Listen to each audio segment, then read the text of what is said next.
Well, ladies and gentlemen, in November this year, there are going to be congressional elections in the United States.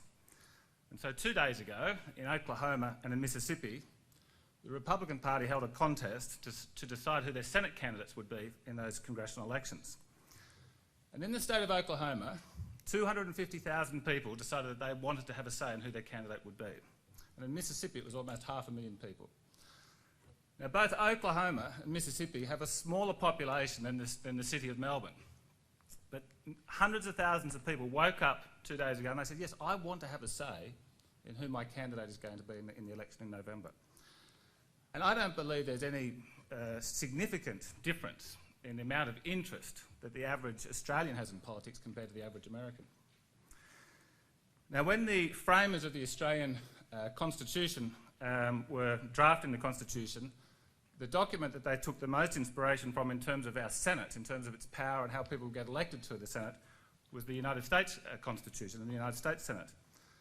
But for whatever reason, to become a senator under the Liberal Party, in some states, as few as 40 delegates will decide who our candidates are going to be.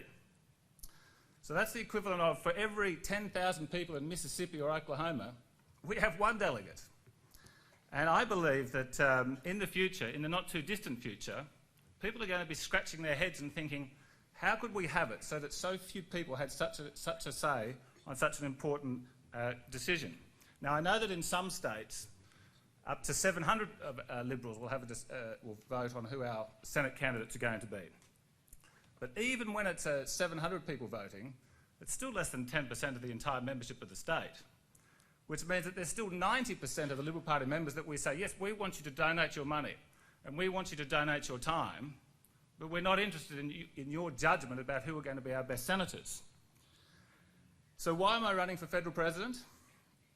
Well, firstly, a couple of months ago, I heard that there was a cross-factional interstate deal where these positions would be appointed. And it made me remember what Robert Menzies said, that the Liberal Party should be a democracy within a democracy. So I thought, well, somebody's got to give the delegates a little bit of a contest.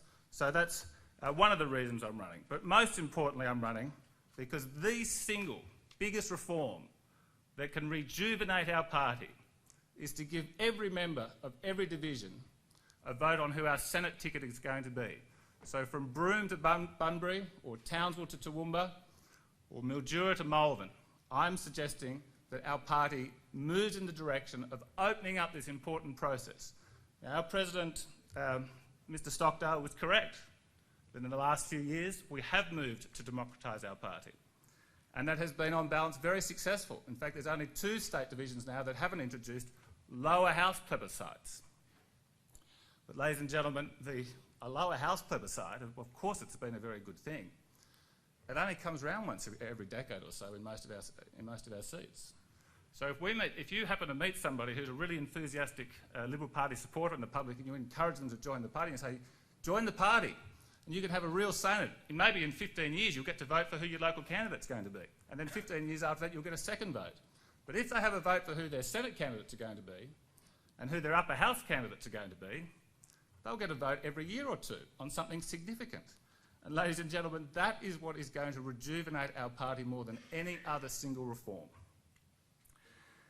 Now, the third reason I'm running is because the democratic reform, unfortunately, for whatever reason, takes far too long in this party. Now, in 1983, Nick Minchin and John Vowder put together a report called Facing the Facts. And they said, this is 1983, they said, we need to introduce lower house plebiscites. And nothing happened for a quarter of a century. It was only, we went through the whole Hawke Keating government, the whole John Howard government. People kept talking about, yes, lower house plebiscites would be good, but nothing happened. And so, ladies and gentlemen, it took a quarter of a century from when it was first proposed until it was introduced. Now, ladies and gentlemen, on behalf of the grassroots, I want to say, we're not going to let it take another quarter of a century to bring in what is obviously the most important next step in democratic reform of our party.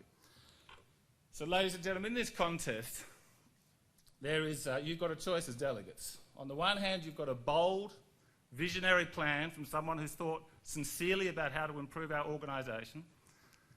And on the other hand, you've got my simple little plan. which all it wants to do is empower the average party member. So, ladies and gentlemen, I'd be grateful if you could send a signal to the rest of the party across Australia that the highest forum of the party is interested in democratising our party further. Thank you very much.